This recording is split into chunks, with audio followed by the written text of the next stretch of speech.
কন্যা রাশি, কন্যা লগ্ন, ভাগ ও সাইনের জাতক জাতিকাদের 2026 সালের জানুয়ারি মাস আপনাদের ক্ষেত্রে ঠিক কেমন অতিবাহিত হবে সে বিষয়ে প্রতিবেদনে আমরা বিস্তারিত আলোচনা করব। আলোচনাটি শুরু করার আগে আপনাদের সকলকে রাজযোগ চ্যানেলের তরফ থেকে শুভ নববর্ষের হার্দিক শুভেচ্ছা ও অভিনন্দন রইল। এই মাসটি আপনাদের জন্য বহুলাংশে গুরুত্বপূর্ণ হতে চলেছে। তার কারণ দেখুন, 12 তারিখে স্বামীজির জন্মজয়ন্তী, স্বামী বিবেকানন্দের। 14 তারিখে সাততিলা একাদশী এবং মকর সংক্রান্তি। আর 17 তারিখে রটন্তী কালী পূজা। 23 তারিখে সরস্বতী পূজা, নেতাজির জন্মজয়ন্তী। 26 তারিখে রিপাবলিক ডে এবং 29 তারিখে গুরুত্বপূর্ণ ভৈমী একাদশী আমরা পরিলক্ষিত করব। আর এ মাসে কিন্তু আপনাদের ক্ষেত্রে আপনাদের রাশিধিপতি বুধ সূর্যের সাথে এবং শুক্রের সাথে বারবার রাজযোগ তৈরি করছে। বুধাদিত্য যোগ এবং লক্ষ্মী নারায়ণ যোগ, একাধিক সংযোগ পরিলক্ষিত হবে। একই সাথে আপনাদের সুখভাবে এবং ত্রিকোণভাবেও আমরা চতুর্গ্রহী যোগ পরিলক্ষিত করব। আর মঙ্গল কিন্তু এ মাসে আপনাদের ক্ষেত্রে উচ্চস্থ হতে চলেছে। দুর্দান্ত সংযোগ একটি। ভাগ্যস্থানে চন্দ্র উচ্চস্থ আকারেই কিন্তু বছরটির মাসটির শুরুয়াত আপনাদের জন্য করতে চলেছে। আর এই জানুয়ারি মাসটিই তো বছরের প্রথম মাস। Morning shows the days. এই জানুয়ারি মাসটিই কিন্তু বলে দেবে যে আগত বছরটি আপনাদের ক্ষেত্রে ঠিক কেমন অতিবাহিত হতে চলেছে। আমরা কন্যা রাশির জাতক জাতিকাদের ওভারঅল লাইফের প্রতিটি ক্ষেত্র নিয়েই তো আলোচনায় থাকব। তার সাথে যারা হস্তা নক্ষত্র, উত্তর ফাল্গুনী নক্ষত্র এবং চিত্রা নক্ষত্রের জাতক জাতিকা, তাদের জন্যও কিন্তু আমরা আলাদা করে নক্ষত্রগত আলোচনাতেও থাকতে চলেছি। পরিশেষে যেমন প্রতিকার নিয়ে আলোচনায় থাকি, তেমনটি তো আছি। আলোচনাটি ইন জেনারেল হবে। পৃথিবীতে যতজন কন্যা রাশির জাতক জাতিকা আছেন, আলোচনাটি তাদের প্রত্যেকের জন্য। আপনি চাইলে আপনার ব্যক্তিগত গণনা এনি টাইম আমাদের দ্বারাই করাতেই পারেন। এর জন্য স্ক্রিনে আমরা নাম্বার দিয়ে থাকি। শনিবার রবিবার অফিসে এসে ফেস টু ফেস সাক্ষাৎ করতে যেন ভুলবেন না। আর চাইলে এনি টাইম আপনারা বাই ফোন কনসাল্ট করতেই পারেন। কন্যা রাশি, কন্যা লগ্ন, ভাগ ও সাইনের জাতক জাতিকারা কালপুরুষের রাশিচক্র অনুযায়ী ষষ্ঠতম রাশির আন্ডারে আপনারা পড়েন। আপনাদের রাশিধিপতি গ্রহদের যুবরাজ বুধ। আর স্ক্রিনে আপনারা যে চার্টটি দেখতে পাচ্ছেন, এটি কন্যা রাশির জাতক জাতিকাদের 2026 সালের 1 জানুয়ারি আপনাদের গ্রহগত গোচরের ছকটি কেমনটি কিন্তু দেখাবে। ফার্স্ট হাউস যেখানে 6 লেখা আছে গুলিয়ে ফেলবেন না, এটি ফার্স্ট হাউস। আপনাদের ফোর্থ হাউস যেখানে 9 লেখা সুখভাব, এখানে চতুর্গ্রহী যোগ সূর্য মঙ্গল বুধ শুক্রের আমরা পরিলক্ষিত করছি। অর্থাৎ বুধাদিত্য লক্ষ্মী নারায়ণ এখানে আছে। আর গুরু বৃহস্পতি তিনি কিন্তু বক্রী হয়ে অতিচারী হয়েছেন নিজের নক্ষত্র পুনর্বসু নক্ষত্রে আপনাদের কর্মস্থানে, এবং সুখভাবের অধিপতি গুরু নিজের ঘরকে পূর্ণ দৃষ্টি দিয়ে দেখছেন। আমরা ঠিক 13 তারিখে শুক্র রাশি পরিবর্তন করে আপনাদের ত্রিকোণভাবে গোচর করে যাবে। আবার 14 তারিখে সূর্য গোচর করে গিয়ে মকর সংক্রান্তি ঘটাবে। মঙ্গল 16 তারিখে রাশি পরিবর্তন করে আপনাদের ত্রিকোণভাবে গিয়ে উচ্চস্থ হবে। বুধ 17 তারিখে রাশি পরিবর্তন করে আবার কিন্তু লক্ষ্মীনারায়ণ এবং বুধাদিত্য যোগ আপনাদের ত্রিকোণভাবে তৈরি করবে। রাহু পুরো মাসটি জুড়ে আপনাদের অগ্রীণ শত্রুভাবেই থাকবে নিজের নক্ষত্র শতবিশা নক্ষত্রে। শনি মহারাজ বৃহস্পতির নক্ষত্র পূর্ব ভাদ্রপদে আছেন, মার্গী হয়ে আপনাদের পার্টনারশিপের হাউসে। তবে 20 তারিখে শনিও কিন্তু নিজের নক্ষত্র উত্তর ভাদ্রপদে গোচর করে যাবে। চন্দ্র মাসটির শুরুয়াত করতে চলেছে আপনাদের ভাগ্যস্থানে উচ্চস্থ অবস্থানে থেকে। তবে চন্দ্র 2-2.5 দিন অন্তর অন্তর রাশি পরিবর্তন করবে। বৃহস্পতিকে নিয়ে তো বলেছি। আর কেতু পূর্ব ফাল্গুনী নক্ষত্রে আপনাদের 12th হাউসে গোচর করবে। প্রথমেই আপনাদেরকে যে বিষয় সম্পর্কে অবগত করাবো, দেখুন, অনেক কন্যা রাশির জাতক জাতিকাদের বিগত 1-1.5 মাসের মধ্যে নতুন জমি, বাড়ি বা গাড়ি এগুলি প্রাপ্তির যোগ হয়েছে। যদি না হয়ে থাকে তাহলে জানুয়ারি মাসে এই যোগ কিন্তু পরিলক্ষিত হচ্ছে। যদি তার জন্য দীর্ঘদিন ধরে প্রচেষ্টারত থেকে থাকেন আপনারা, আউট অফ দ্য ব্লু হঠাৎ করে হবে এমনটি আপনাদের ভাবাটা কিন্তু ঠিক নয়। আর গুরু বৃহস্পতির যেহেতু পূর্ণ দৃষ্টি আপনাদের সুখভাবে থাকছে, তাহলে মায়ের তরফ থেকে, এমনকি রাহু আপনাদের 6th হাউসে থাকার কারণে মামা, মাতা, মাতৃকুলের তরফ থেকে আর্থিক, মানসিক বা সামাজিকভাবে কিন্তু আপনারা উপকৃত অবশ্যই হতে পারেন। শ্বশুর মশাইয়ের তরফ থেকেও আপনারা কিন্তু উপকৃত হতে পারেন। শরীর স্বাস্থ্যেরও উন্নতির যোগ, বিশেষ করে রক্ত, হৃৎপিণ্ড, বুক বা ফুসফুস ওরিয়েন্টেড যদি থেকে থাকে সেখানেও আপনারা রিলিফ প্রাপ্তি করবেন। মাসের ফার্স্ট হাফে কোনো লাক্সারি আইটেম আপনারা ক্রয় করতে পারেন, সেখানেও ভাগ্যবান প্রমাণিত হচ্ছেন। আর কর্মাধিপতি বুধ কর্মস্থানকে কিন্তু পূর্ণ দৃষ্টি দিয়ে দেখবে কত তারিখ পর্যন্ত? 17 তারিখ পর্যন্ত। তাহলে 17 তারিখ পর্যন্ত কর্মক্ষেত্রে নতুন নতুন উপলব্ধি আপনারা হাসিল করতে চলেছেন। যোগ্য কর্মচারী হয়ে থাকলে প্রমোশন, পদোন্নতি, স্যালারি ইনক্রিমেন্টের যোগ। যারা কাউন্সেলিং, কনসালটেন্সির কাজ করেন, মুখনিসৃত বাণীর দ্বারা অর্থ উপার্জন করছেন, যারা বিজনেসম্যান আছেন, তাদেরও জন্য কিন্তু সময় সুযোগ দুর্দান্ত পরিগণিত হচ্ছে। 17 তারিখ পর্যন্ত সময় সুযোগের সদ্ব্যবহার আপনারা নিশ্চিতভাবে করুন। আবার দেখুন, আপনাদের ক্ষেত্রে যদি শনি মহারাজ কিন্তু বর্তমানে তিনি আপনাদের কেন্দ্রীয় স্থানে গোচর করছেন, আর ত্রিকোণপতি কেন্দ্রীয় স্থানে গোচর করছে, এবং শনি মহারাজ কিন্তু বর্তমানে 20 তারিখের পর তিনি নিজের নক্ষত্র উত্তর ভাদ্রপদেও গোচর করে যাবেন। তাহলে অনেক কন্যা রাশির জাতক জাতিকা যারা বিবাহের যোগ্য বা যোগ্যা আছেন তাদের বিয়ের ঘণ্টা কিন্তু বাজতে চলেছে। আদালত বা কোর্টে যদি কোনো কেস পেন্ডিং থেকে থাকে, কোর্ট বা আদালত আপনাদের পক্ষে সিদ্ধান্ত বা রায় প্রদান করতে পারে। পার্টনারশিপ বিজনেসেও আপনারা উপকৃত অবশ্যই হতে পারেন।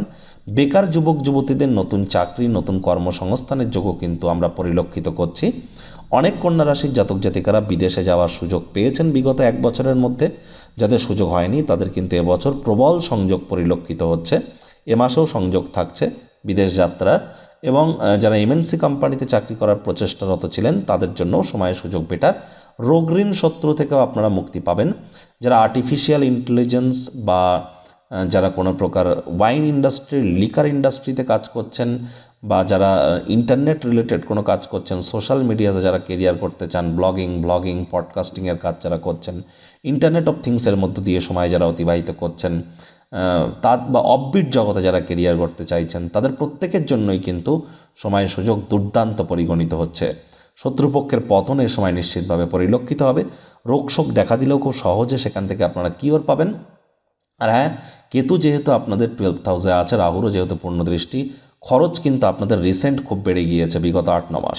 বাজেটকে নিয়ন্ত্রণের মধ্যে রাখুন, খরচকে নিয়ন্ত্রণের মধ্যে রাখুন, মানি ম্যানেজমেন্ট সম্পর্কে একটু জ্ঞান বৃদ্ধি করবার চেষ্টা করুন, আর পরিবার পরিজনদের সাথে অহেতুক তর্ক বিতর্কে জড়াবেন না। আর এ সময় শব্দ চয়নের দিকেও আপনাদেরকে কিন্তু অতিরিক্ত নজর প্রদান করে চলার পরামর্শ আমরা প্রদান করব।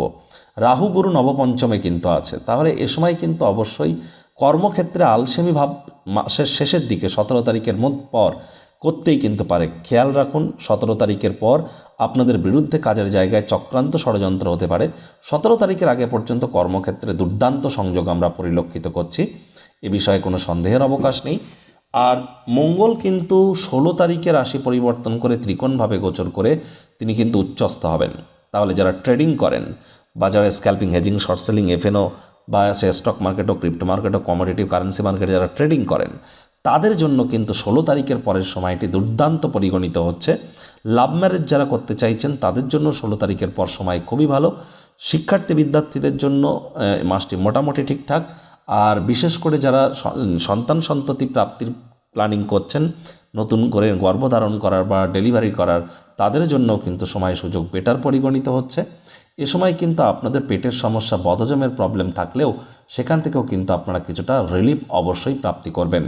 অনেকের ক্ষেত্রে লং ডিস্টেন্স জার্নি, দূরবর্তী যাত্রা ভ্রমণের যোগও কিন্তু পরিলক্ষিত হচ্ছে 16ই জানুয়ারির পর। 16ই জানুয়ারির পর আপনাদের মধ্যে যারা পিএইচডি রিসার্চের সেক্টরে আছেন বা আর&ডি সেক্টরে আছেন তাদের জন্য সময়ের সুযোগ বেটার পরিগণিত হবে।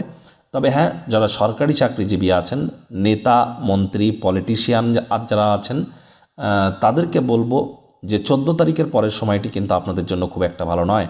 সরকারি চাকরিজীবী বা প্রাইভেট সেক্টর যারা অ্যাডমিনিস্ট্রেটিভ লেভেলে কাজ করেন, নেতামন্ত্রী যারা আছেন, তাদেরকে অত্যন্ত প্রিকশন নিয়ে কিন্তু চলতে হবে। 14 তারিখের পর আপনার বিরুদ্ধে কোনো চক্রান্ত ষড়যন্ত্র কিন্তু হতেই পারে। চোখ কান খোলা রাখুন। এমন কোনো কর্ম যা আপনি করেননি তার জন্য বদনামের ভাগিদারি হতে পারে। বিভিন্ন স্ক্যাম কিন্তু প্রকাশ্যে আসতে চলেছে 14ই জানুয়ারি থেকে 14ই ফেব্রুয়ারির মধ্যে। বিশেষ করে এডুকেশন সেক্টরে, গভর্নমেন্ট সেক্টরে, পাবলিক সেক্টরে, এবং যারা পলিটিশিয়ান আছেন, এই ধরনের জগতে কিন্তু প্রচুর স্ক্যাম ওপেন প্রকাশ্যে কিন্তু আসতে চলেছে। অনেকের ক্ষেত্রে কিন্তু কোর্ট কাছারি এবং এর যোগও অনেকের ক্ষেত্রে পরিলক্ষিত হবে, আদালত চত্বরে যাওয়ার যোগ। এর জন্য আগে থেকেই পুলিশ আপনার প্রিকশন গ্রহণ করবার চেষ্টা করুন, জ্যোতিষতাত্ত্বিক পরামর্শ গ্রহণ করুন। প্রত্যেকের ক্ষেত্রেই নয়, যাদের জন্মছকে সূর্য খুব দুর্বল পজিশনে আছে, যাদের ড্রাইভার নাম্বার, কন্ডাক্টর নাম্বার বা নেম নাম্বারের মধ্যে 4, 7, 8 আছে, তাদের তো ইমিডিয়েট জ্যোতিষতাত্ত্বিক পরামর্শ গ্রহণ করা উচিত। হস্ত নক্ষত্রে জাতক জাতিকাদের জন্য সময়ের সুযোগ ভালো। তবে হ্যাঁ, হার্ডওয়ার্ক, কঠোর কায়িক পরিশ্রমের কোনো বিকল্প কিন্তু নেই। তীর্থযাত্রা, তীর্থ ভ্রমণের সুযোগ আপনারা প্রাপ্তি করতে পারেন। নাতি নাতনি, বন্ধুবান্ধবদের তরফ থেকে আপনারা লাভান্বিত হতে পারেন। আপনাদের আয় ইনকাম বাড়তে চলেছে, এবং আয় ইনকামের নতুন পথও আপনাদের সামনে খুলতে চলেছে। উত্তর ফাল্গুনী নক্ষত্রের জাতক জাতিকাদের বলবো 14 তারিখের পরের সময়টি কিন্তু আপনাদের জন্য খুব একটা ভালো নয়। 14 তারিখের পর আপনারা খুব ওজন বুঝে ভোজন গ্রহণ করুন। ফুড পয়জনিং, পেটের সমস্যা, বদহজমের প্রবলেম, এগুলি কিন্তু হতেই পারে। তবে হ্যাঁ, আপনাদের কিন্তু 14 তারিখের পর সাহস পরাক্রম বাড়বে এবং আয় ইনকামের পথ কিন্তু আপনাদের সামনে খুলে যাবে, আর্থিক মুনাফার মাত্রাও কিন্তু বাড়বে। তবে যারা উত্তর ফাল্গুনী নক্ষত্রের মধ্যে সরকারি চাকরিজীবী রাজনীতিবিদ আছেন তাদেরকে একটু প্রিকশন নিয়ে চলতে হবে। চিত্রা নক্ষত্রের জাতক জাতিকাদের ক্ষেত্রে আপনাদের কিন্তু মাসের সেকেন্ড হাফটি দুর্দান্ত। নতুন জমি বাড়ি গাড়ি ক্রয় করার যোগ, কৃষিকার্যের সাথে যারা যুক্ত আছেন লাভান্বিত হওয়ার যোগ, সন্তান প্রাপ্তি করার যোগ, ট্রেডিংয়ে লাভান্বিত হওয়ার যোগ, লং ডিস্টেন্স জার্নি দূরবর্তী যাত্রার যোগ, পৈতৃক সম্পত্তি সংক্রান্ত কোনো সুখবর প্রাপ্তির যোগ, একাধিক সংযোগ আপনারা পরিলক্ষিত করবেন। তবে এ মাসে আপনাদের প্রত্যেককেই কিন্তু মেজাজকে ঠান্ডা রাখতে হবে, হুটহাট করে রেগে যেতে পারেন।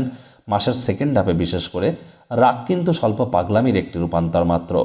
রাগের মাথায় জীবনের ব্যাপারে, ক্যারিয়ারের ব্যাপারে কোনো প্রকার গুরুত্বপূর্ণ সিদ্ধান্ত গ্রহণ করা থেকে বিরত থাকুন। প্রতিকার স্বরূপ আলোচনা করতে গিয়ে আপনাদেরকে বলবো, স্ক্রিনে আপনারা দেখতে পাচ্ছেন বৃহস্পতির বীজ মন্ত্র ওম গ্রাং রিং রং স গুরবে নমঃ। সকাল দুপুর সন্ধ্যা 3 বেলায় 108 বার করে জপ করুন, অত্যন্ত উপকৃত হবেন। যারা দীক্ষা নেননি ইমিডিয়েট দীক্ষা নিন। আমি বারবার কিন্তু বলছি যে বৃহস্পতি কিন্তু একটানা 7.5 বছরের জন্য অতিচারী হয়েছে, আর বর্তমানে তো তিনি বক্রী আছেন। তারাই কিন্তু প্রোটেক্টেড থাকবেন, যারা দীক্ষিত এবং গুরুবল গুরুভক্তি যাদের আছে তারাই কিন্তু প্রোটেক্টেড থাকবেন। ভয় দেখাচ্ছি না, এটিই কিন্তু বাস্তব। বৃহস্পতিবার করে নিরামিষ খাদ্য খাবার খান, সাত্ত্বিক জীবনযাপন গ্রহণ করুন। আর সবুজ রঙের জিনিস যেন কাউকে কখনো গিফট বা দান হিসাবে দেবেন না। আর যতটা সম্ভব আপনারা শুক্রবার করে স্নানের জলে আপনারা কাঁচা দুধ, 1 চেপি গোলাপ জল অথবা আতর বা ইত্যাদি দিয়ে স্নান করতে পারেন। শনিবার করে সরিষার তেল বেগুন খাবেন না, কিনবেন না। শনিবার করে সাদা রঙের বস্ত্র পরবেন না। রবিবার করে কালো রঙের বস্ত্র পরিধান করবেন না। এ বছরটি সূর্যের বছর। সূর্য ওঠার আগে ঘুম থেকে ওঠার চেষ্টা করুন। সূর্যের আলো, ভোরে সূর্যের আলো গায়ে লাগান। সূর্যের প্রণাম মন্ত্র খুব জপ করুন। পিতা বা পিতৃতুল্য ব্যক্তিবর্গের সেবা করুন। দেখবেন বছরটি আপনাদের পক্ষেই থাকতে চলেছে। পারলে কালো কুকুরকে কিছু খাদ্য খাবার খাওয়ান, অথবা নিকটবর্তী কোনো শনি মন্দির, কালী মন্দির বা শিব মন্দিরে ট্রায়াঙ্গেল শেপের একটা ব্ল্যাক কালারের যদি আপনারা কোনো পতাকা, ফ্ল্যাগ আপনারা টাঙিয়ে আসতে পারেন, বিশেষ করে শনিবার দিন অত্যন্ত উপকৃত হতে চলেছেন। তো বন্ধুরা, প্রতিবেদনটি আপনাদের ক্ষেত্রে ঠিক কেমন লাগলো আপনারা সুচিন্তিত মতামত আপনাদের নিচের কমেন্ট বক্সে লিখে জানান। ভালো লাগলে একটু লাইক করতে ভুলবেন না। এই আশা রেখে আমি আমার বাণীকে এখানেই বিরাম প্রদান করছি। সংসারে অশান্তি, প্রেমে বাধা বা বিবাহে অনিশ্চয়তা, ব্যবসাতে ক্ষতি বা চাকরিতে ডামাডোল, অসুস্থতা, দুঃখ, দারিদ্রতা থেকে কিছুতেই রেহাই মিলছে না, পরীক্ষায় ফেল, তাহলে আর দেরি কেন? জীবনের যাবতীয় সমস্যার সমাধান করব আমরা। বাস্তুশাস্ত্র, সংখ্যাতত্ত্ববিদ্যা, লাল কিতাব, বৈদিক জ্যোতিষশাস্ত্র, কৃষ্ণমূর্তি প্রভৃতি পদ্ধতিতে জন্মছক বিচার করা হয়। প্রয়োজন অনুভব করলে স্ক্রিনে ফ্ল্যাশ হওয়া নম্বরে যোগাযোগ করতেই পারেন।